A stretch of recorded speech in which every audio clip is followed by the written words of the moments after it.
안녕하세요. 저는 올해 40을 바라보고 있는 여자입니다. 아들 하나를 키우고 있고 남편은 없어요. 아들은 제가 21살 때 전 남편과 조금 빠르게 가졌습니다. 그래서 저희 아들이 벌써 20살이 다 되어 가죠.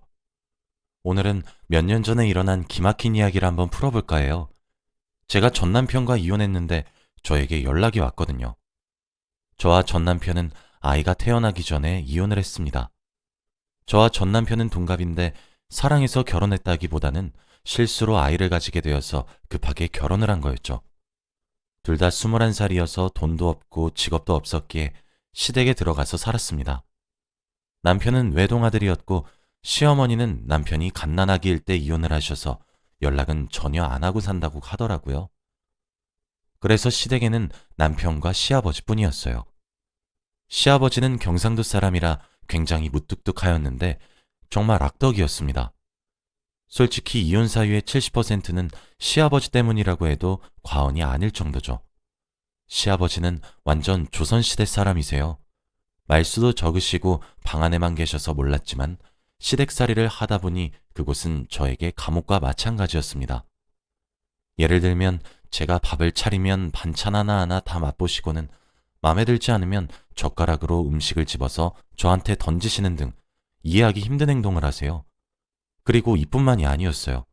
사과가 먹고 싶다고 하셔서 사과를 깎아드리면 한 입 먹고는 복숭아가 먹고 싶다고 하시고 다시 한 입을 먹으시다가 다시 수박이 먹고 싶다고 하니 늘 남은 건 제가 처리해야 했죠.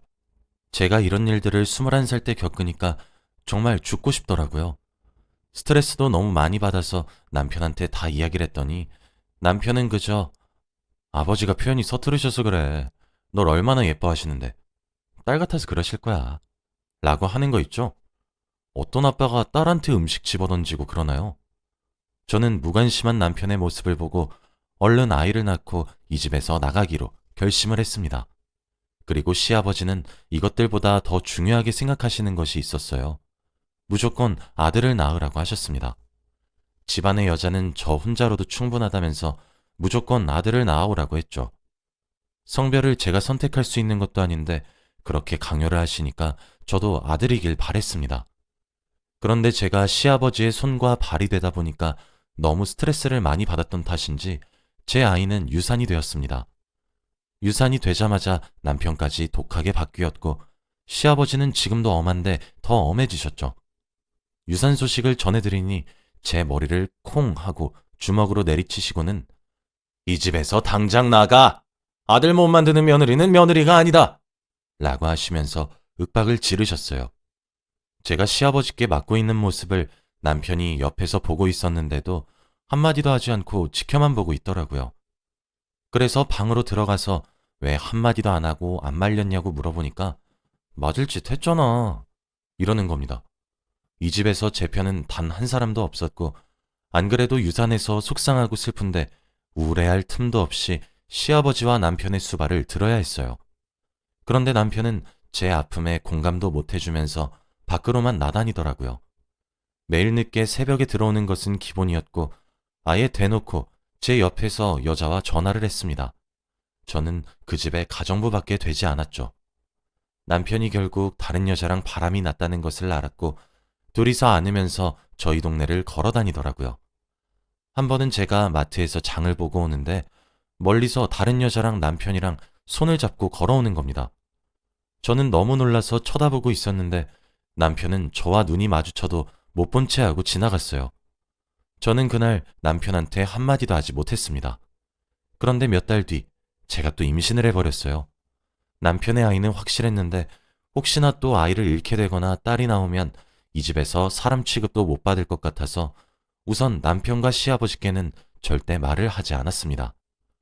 저는 무조건 아이를 지켜야겠다는 생각에 무작정 남편에게 이혼을 하자고 했고 남편은 좋다고 하면서 기분 좋게 도장을 찍더라고요.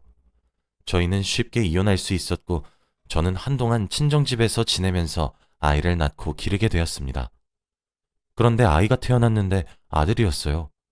솔직히 아들이 태어나서 그 집으로 다시 돌아갈까 생각도 해보았지만 그런 지옥 같은 곳에서 절대 우리 아이를 자라게 할 수 없을 것 같고 그런 할아버지와 아빠 밑에서 교육시키고 싶지 않았습니다. 결국 아이는 저 혼자 키우기로 했고 갓난아이를 키우는데 돈이 엄청나게 많이 들어갔기 때문에 하루 종일 일만 했습니다. 주말 알바, 평일 낮 알바, 평일 저녁 알바까지 했죠.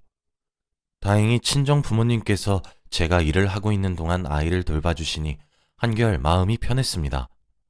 그렇게 지내고 있던 어느 날 시댁에서 살았을 때 친해진 이웃 친구가 있는데 그 친구에게 연락이 왔더라고요. 그 친구는 제가 힘들 때 많이 의지하고 이야기를 많이 나누었어요. 여자였는데 그 친구도 갓난아이를 혼자 키우고 있어서 말이 잘 통했죠. 그런데 저에게 전화가 와서는 남편이 재혼을 했다고 하는 겁니다. 결국 남편은 그 여자랑 결혼을 했다고 하더라고요. 그런데 더 놀라운 건 그 여자도 저처럼 결혼하기 전 임신한 채 시댁살이를 하고 있다고 합니다. 그런 악독한 시아버지 미치면 무조건 아들을 낳아야 할 텐데 그 여자도 참 안타깝다고 생각하고 있었죠. 그런데 몇 달 뒤 제 친구가 다시 전화가 오더라고요. 전화를 받으니 완전 놀란 목소리로 그 집에서 딸을 낳았다고 합니다. 역시 저와 똑같이 아들을 안 낳으니 집에서 쫓겨났다고 해요. 솔직히 저는 그 집 사람들의 이야기는 전혀 궁금하지 않았는데 친구가 물어보지도 않아도 말해주니까 조금은 심란하더라고요. 그래서 저는 친구에게 앞으로 말해주지 않아도 된다고 말한 뒤 저는 아들을 키우는 데만 매진했어요. 저는 제 삶 모두를 저희 아들에게 바쳤는데 다행히 아들은 제 노력을 알아준 건지 뭐든지 성실히 잘 해내고 예의도 바른 아이로 자랐어요. 그렇게 애가 초등학생이 되었는데 학급 반장도 하면서 멋지게 자랐죠. 행복한 날들을 지내고 있을 무렵 제 휴대폰에서 모르는 번호로 전화가 오더라고요. 저는 혹시 아이에 관련된 일일까봐 전화를 받으니 익숙한 목소리가 들려왔고 여보세요? 라는 말을 하더군요. 목소리만 들어도 알 수 있었습니다. 바로 전 남편이었어요. 저는 바로 끊는다 하고 끊으려는데 말을 이어가더라고요. 잠시만, 통화 가능해? 뭔데? 너 아들 낳았다며? 왜 말 안 했어? 어떻게 알았는데? 네 친구가 말해줬지. 둘이 꽤 친했잖아. 네 아들 아니고 내 아들이야. 이제 와서 아빠 노릇할 생각하지 마. 라고 한 뒤 전화를 딱 끊었습니다. 제 친구는 저를 배신하고 저의 모든 정보를 전 남편에게 전해준 것이었죠. 너무 배신감이 들고 화가 나더라고요. 친구에게 전화를 해봐도 절대 받지 않았습니다. 저는 다음날 아이를 하교시키고 같이 집으로 돌아오는데 저희 집 앞에 익숙한 사람이 서 있더라고요. 바로 전 남편이었습니다. 저는 모른 채 하고 지나가려는데 제 손목을 붙잡고는 잠깐 얘기 좀 해. 라고 하는 겁니다. 저희 아들이 엄마, 누구야? 라고 물어보는데 아, 엄마 친구. 라고 이야기했어요. 아들은 급히 집으로 보내고 전 남편과 근처 카페에 가서 이야기를 나누었습니다. 아까 그 아이가 내 아들이야? 네 아들 아니라니까? 내 아들이야, 내 아들. 그래도 내 핏줄이라는 거잖아. 그 말하려고 지금 여기 부른 거냐? 아니, 요즘 만나는 사람은 있어? 왜? 나랑 다시 합치면 안 될까? 나 그 여자한테 돈 다 뜯겼어. 꽃뱀이었더라고. 친구가 말해준 바로는 결혼하기 전에 임신해서 딸을 낳아서 집에서 쫓겨났다고 말해줬는데 남편은 눈 하나 깜짝 안 하고 당당하게 거짓말을 하더라고요. 저는 웃음밖에 나오지 않았습니다. 사람 같지도 않은 사람과 더 이야기하고 싶지 않아서 자리를 박차고 나오는데 전 남편은 뒤따라 나와서 제 손목을 붙잡고 길 한복판에서 무릎을 꿇고 사과했습니다. 나 정신 차렸어. 정말이야. 미진아, 내가 너무 미안했어. 사과할게. 다시 나랑 합쳐주면 안 될까? 부탁이야. 길거리를 지나가고 있던 사람들이 저희 둘을 쳐다보기 시작했고 저는 너무 부끄러워서 도망갔습니다. 집으로 가니 전 남편은 애 학비는 혼자서 벌만해? 내가 우리 아들 대학 등록금 줄까? 아들 이름은 뭐야? 라고 하면서 거의 50개가 넘는 질문을 문자로 보내왔고 저는 전 남편의 연락처를 차단했습니다. 다행히도 집에는 찾아오지 않더라고요. 그렇게 며칠이 지났고 저는 그 사람과의 기억을 잊어가고 있었어요. 그런데 어느 날 또 처음 보는 전화번호로 전화가 왔습니다. 저는 아무 생각 없이 받았는데 전화를 받자마자 욕을 하더라고요. 야, 네가 내 남자친구 뺏어간 불려우냐? 네가 뭔데 내 남친한테 꼬리를 쳐? 너 내가 상간녀 소송할 거야. 위자료 왕창 뺏어올 거라고. 너 각오해. 내가 너희 집 찾아가서 다 뭉개버릴 거야. 라고 했습니다. 저는 너무 당황스러워서 전화 잘못 걸었습니다. 하고 끊으려는데 너 김미진 아니야? 라더군요. 알고 보니 그 여자는 전 남편의 여자친구였습니다. 그 사람이 요즘 계속 휴대폰만 보고 밖으로 나가서 잘 안 들어온다면서 저 만나러 오는 것 같더라고 하더라고요. 그런데 저는 전 남편과 한 번도 연락을 한 적이 없는데 어떻게 전화번호를 알았냐고 하니까 몰래 전 남편의 휴대폰을 봤는데 연락처에 내꺼 미진이라고 저장이 돼 있었다고 합니다. 저는 너무 소름 돋아서 아무 사이 아니라고 했지만 제 말을 믿을 리가 있나요? 그 사람은 저에게 거짓말 치지 말라고 했고 고소를 하겠다는 말만 반복하더군요. 결국 저는 지금까지 전 남편과 있었던 모든 일들을 다 말했더니 그제서야 납득을 하는 것 같았습니다. 저는 전화를 끊고 기분이 좋지 않아서 아들이 집에 돌아오기만을 기다렸죠. 저는 아들을 혼자서 키우고 아직 어리다 보니 휴대폰을 사주었어요. 그런데 전화를 항상 잘 받던 아이가 그날따라 전화를 받지 않더라고요. 저는 왠지 모를 불안감이 엄습해왔고 당장 학교로 달려갔어요. 학교에 가니 선생님은 진작에 하교를 했다고 하면서 걱정하더군요. 저는 경찰서에 가서 실종 신고를 했죠. 몇 시간이 걸려서 아들을 찾았는데 알고 보니 아들은 전 남편과 있었습니다. 저는 너무 어이가 없었어요. 몇 시간 동안 펑펑 울면서 동네를 헤매고 다니며 아들을 찾아다녔는데 전 남편과 있으니 온몸에 힘이 풀리면서 주저앉았습니다. 그리고 화가 치밀어 오르더라고요. 아들과 전 남편이 손을 잡고 있길래 당장 놓고 전 남편한테 따졌죠. 너 이거 납치야. 알아? 무슨 납치야. 우리 아들이잖아. 우리 아들? 네가 나한테 돈 한 푼이라도 준 적 있어? 양육비 한 번도 준 적 없고 너 그리고 친권도 없어. 가족관계 증명서 떼면 나랑 우리 아들밖에 없다고. 넌 아빠가 아니야. 정신 차려. 미진아, 너 왜 그래? 너 안 그랬잖아. 야, 너 착한 척 하지 마.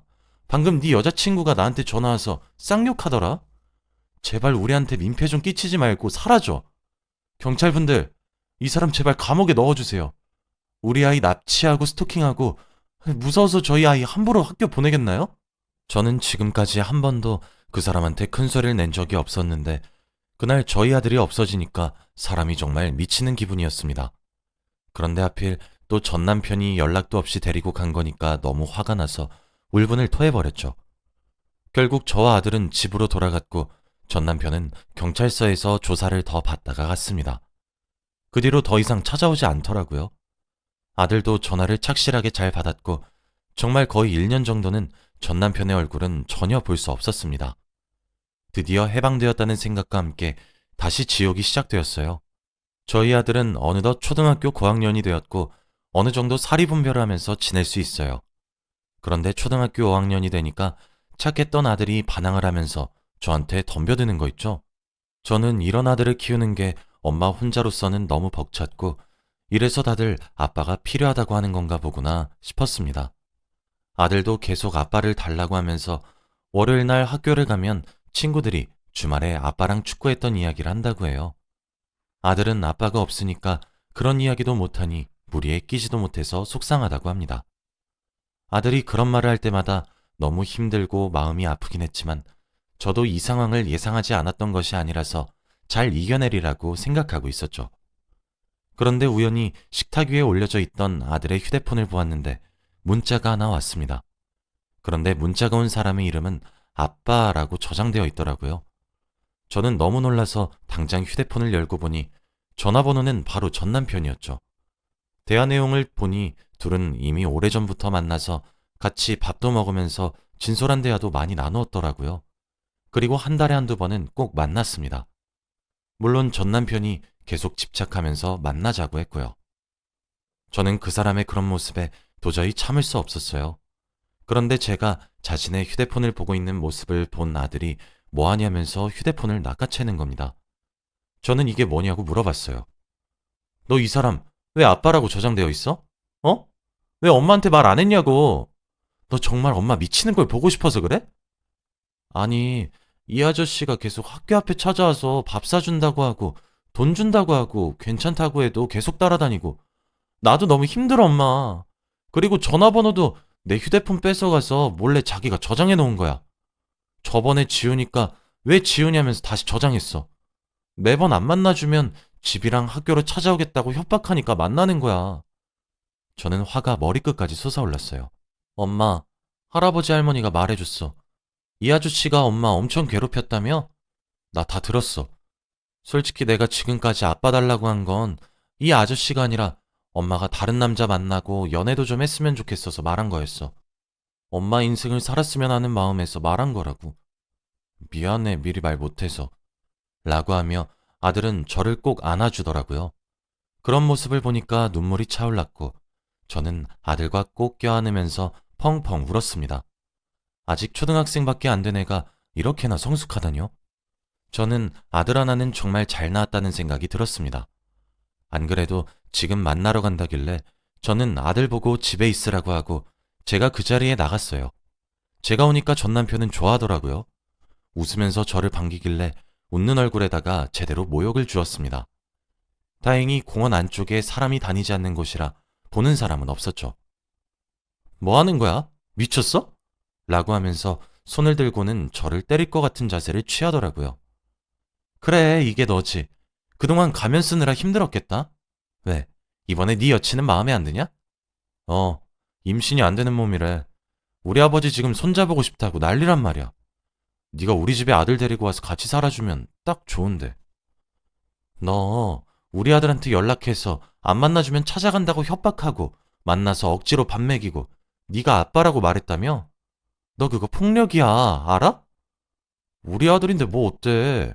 아들한테 아빠가 그런 건 할 수 있는 거 아니야?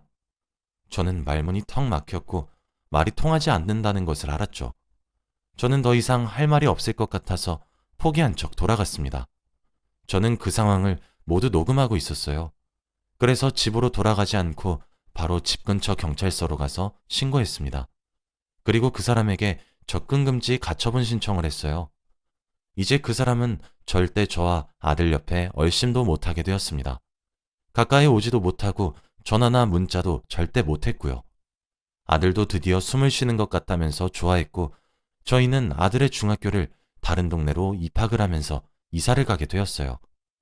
그렇게 저와 그 사람은 지금까지도 소식도 모르고 연락을 하지 않습니다. 아들은 이제 크니까 집안의 가장이 된 것처럼 아르바이트도 하면서 생활비에 보태고 있어요. 정말 멋지고 자랑스럽습니다. 여러분들도 전 남편이나 전 아내가 연락이 오면 절대 받지 마세요. 무조건 무엇을 노리고 연락을 한 것일 겁니다. 제 이야기는 여기까지예요. 들어주셔서 감사합니다.